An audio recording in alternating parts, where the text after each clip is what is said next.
He always felt something was off around them. A strange fog would settle in his mind after every conversation. Confusion replaced clarity. Guilt crept in without cause. And slowly, piece by piece, his sense of self began to fray. What he didn't know, what most don't, is that he was standing before a mirror. But not just any mirror. A warped, psychological mirror, held up by a narcissist. Narcissists don't see you. Not really.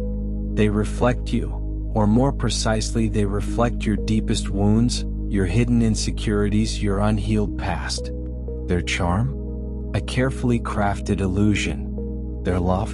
Conditional, transactional. Their presence? A psychological trap disguised as connection. And once you're in, escaping isn't just hard. It feels like abandoning a part of yourself. This is the narcissist's mirror. And it works not by attacking you but by seducing your shadow. Carl Jung warned us, until you make the unconscious conscious, it will direct your life and you will call it fate. The narcissist thrives in this unconscious terrain. They don't operate in plain sight, they burrow into the cracks of your psyche. The parts you doubt, the parts you suppress, the parts you're ashamed of, and then they weaponize them. She thought he was her soulmate. He said all the right things, mirrored her dreams, reflected her values. But over time, she didn't recognize herself. Every time she shined, he dimmed the light. Every time she succeeded, he grew cold. The more she gave, the less he valued her. This is how the narcissist feeds, not on love but on control masked as intimacy. Their strategy? Idealize, devalue, discard. In the beginning, you're perfect, flawless, the missing puzzle piece they've been waiting for. But that's not admiration, it's bait. Because what they actually want is not you, but your validation, your praise, your energy. Once they've secured your admiration, the devaluation begins. Subtle at first, small criticisms, backhanded compliments, moments of withdrawal.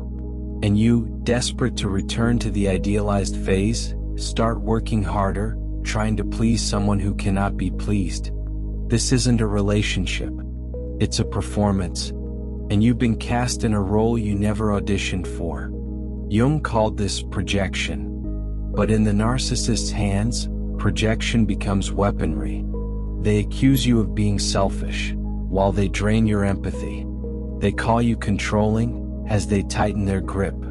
They say you're too sensitive right after wounding you. In their mirror, you are always the problem. And they, the misunderstood victim. The danger lies in how convincing the reflection can be. The narcissist exploits your longing to be seen, to be loved, to be good. They reflect just enough of your ideal self to hook you, and then mirror your worst fears to trap you. You begin to internalize their judgments.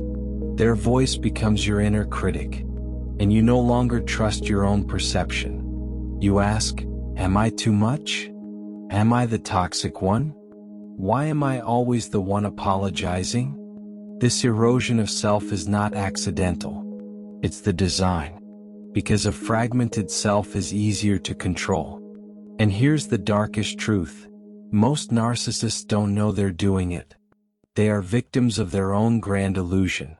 Their entire identity is a mask, a persona created to protect a fragile ego, a hollow core built on shame. They reflect your insecurities because they cannot face their own. But you can break free. Not by changing them. Not by begging for validation. But by reclaiming your reflection. The healing begins the moment you stop asking, why don't they love me? And start asking, why don't I see my worth without them? Jung taught us that wholeness is not perfection. It is integration. It's looking into the mirror and owning all of it. The good, the broken, the brilliant, the insecure. Because once you own your reflection, no one can use it against you. So step back from their mirror. Shatter the illusion. And see yourself not through their eyes but your own. The journey back to self is not easy. But it's the only journey that leads to truth. And that's what this channel is about. The hollow truth. Not surface-level advice. Not vague affirmations. But the raw, unsettling, and ultimately liberating process of confronting the shadows. Theirs and yours. If you've ever felt trapped in someone else's reflection, know this. The mirror can lie. But your inner truth cannot be stolen. Only forgotten. And now it's time to remember.